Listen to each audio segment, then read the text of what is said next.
Kementerian Perencanaan dan Pembangunan Nasional atau Bappenas mendorong semua kementerian lembaga hingga pemerintah daerah untuk mendukung target visi Indonesia 2045.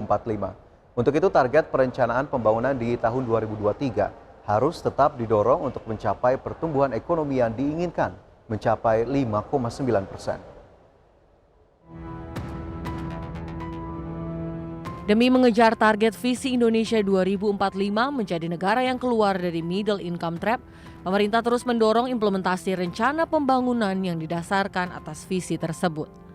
Dalam Musrenbangnas 2022, Menteri PPN atau Kepala Bappenas Suharso Mono Arfa menjelaskan bahwa Indonesia masih menghadapi tantangan penting, yaitu pemulihan ekonomi sebagai dampak pandemi COVID-19. Untuk itu, Suharso meminta setiap kementerian, lembaga, hingga Pemda untuk terus bersinergi demi mendukung pertumbuhan ekonomi yang lebih baik.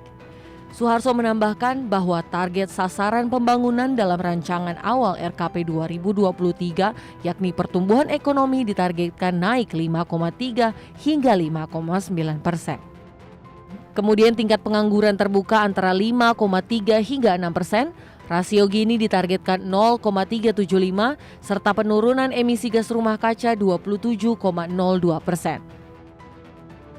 Rencana kerja pemerintah tahun 2023 adalah yang pertama mengembalikan momentum pertumbuhan melalui peningkatan produktivitas dengan indikator pertumbuhan 5,3 hingga 5,9%, tingkat pengangguran terbuka 5,3 hingga 6,0%, rasio Gini 0,375, penurunan emisi gas rumah kaca 27,02%.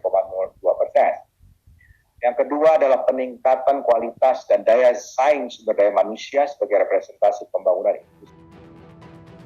Bappenas menyebut bahwa rencana kerja pemerintah yang responsif, adaptif, dan mampu merespon tantangan yang dihadapi bersama menjadi keharusan dalam mendukung visi Indonesia 2045.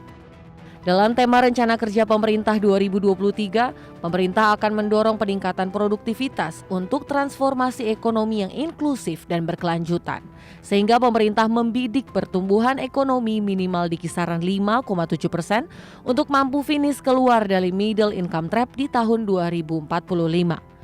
Dari Jakarta, Raharjo Patmo, IDX Channel.